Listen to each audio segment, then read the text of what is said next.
Who remembers when we came back from the pandemic break and Zinedine Zidane said, we have 11 finals left? Well, we're 8 games in, having won all 8 games with 3 to go, and it's clutch time.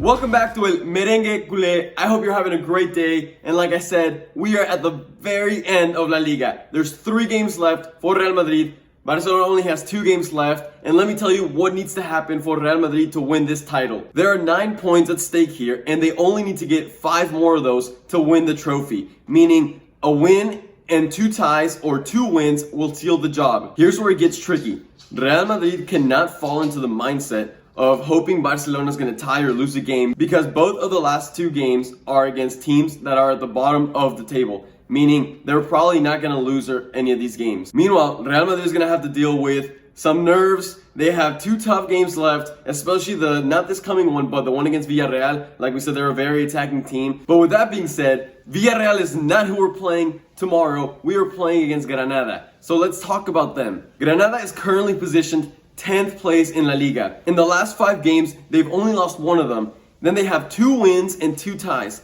One of those wins is against Real Sociedad, while the other one is against Alaves, the team that Real Madrid just played last game, and they only beat them 2-0, while Granada also beat them 2-0. So there's a comparison that you can get out of that. Meanwhile, Granada also tied Valencia 2-2. So that racks up to 8 goals for them, and I think they've only conceded 3. So they're actually doing quite good since the restart. And to add on to that, they are still fighting. Like, their season is not over. They're still fighting to get into the Europa League, meaning that makes the team a little more tricky, a little more dangerous, because their season isn't over yet. Additionally, let's analyze how exactly they play. Out of those 5 last games, they have gotten 2 clean sheets. And I was looking at their past lineups in all those 5 games, and they've had 5 defenders in the back, meaning they are a very defensive team. Exactly what Real Madrid struggles against. They like to park the bus. You already know they're gonna be sitting back on us, letting us attack. So once again, the same tactics that I always say, it's gonna be key for Real Madrid to give them the ball, to give them the incentive to come out of their own box, attack Real Madrid a little more, and then we can win the ball back and counter them. All right, so who is their player to watch?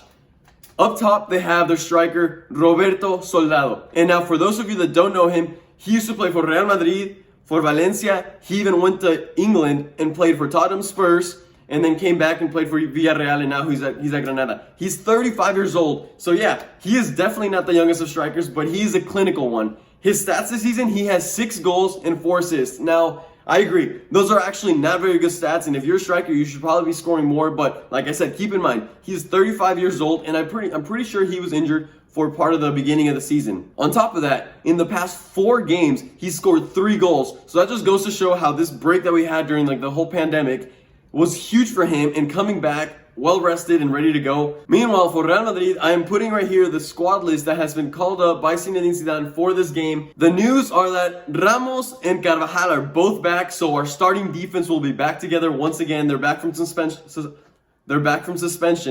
On the other hand, Luka Jovic is still out. Remember, he had one of his friends test positive for COVID, so then he had to go get tested, and the protocol says that he gets not 2 like I initially said, but 3 negative tests. So today he actually tested negative for the 2nd time, meaning he has 1 time left. However, he still wasn't called up for this game. Additionally, we have injuries. Marcelo is out for the season. Nacho still hasn't recovered, but we won't really need him for this game, honestly. As always, the key for this game is going to be to come out very strong and focused. We want to get that early goal. We're going to want to use those wings, which leads me to the starting lineup that we're going to be using. We're going to go with the same defense in the back. We're going to have Courtois in goal, Carvajal on the right back spot. In the center back positions, once again, we're going to have our best duo of Ramos and Varane. And on the left back, we're going to have Mendy. In the midfield, we will be going with what I think is our best midfield, which is Casemiro as our center defensive holding mid, with Fede Valverde on that right mid spot, and then Toni Kroos, our pacemaker, on that left mid. So now, what about our front 3? This is where we have usually the most variation, where Zinedine Zidane usually surprises all of us.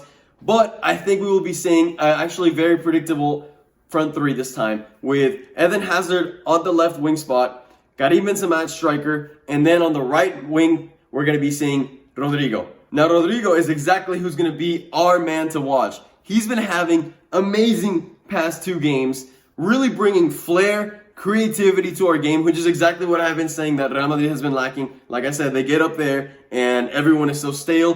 Probably also due to the fact that we didn't have Hazard. So if Hazard and Rodrigo are really able to link up and bring creativity, we could be seeing a very high-scoring game. I think it's going to be key, as always, to use those wings, use the pace of Rodrigo up there, and then we're going to have Vinicius to bring on in the second half and add on even more pace to our game. So like I said, if we can have a Hazard that is on his day, with all his passing, dribbling, taking players on, and on the right wing, you also have a Rodrigo that's taking people on, and Benzema, who has been scoring once again like crazy. He's just been the leader of the team. I think we could see us scoring a lot of goals. If that happens, if we score an early goal and we have our front three who are on point, I think we can see a 3-0 victory. However, if we don't score in those first 30, 35 minutes, the game is going to get very tough. And that is where I will actually predict that we're going to tie this game 1-1. Like I said, Granada is a very defensive team. I think we've kind of been running on a little bit of luck the past couple of games, winning all of them like 1-0, 2-0, just very narrow victories.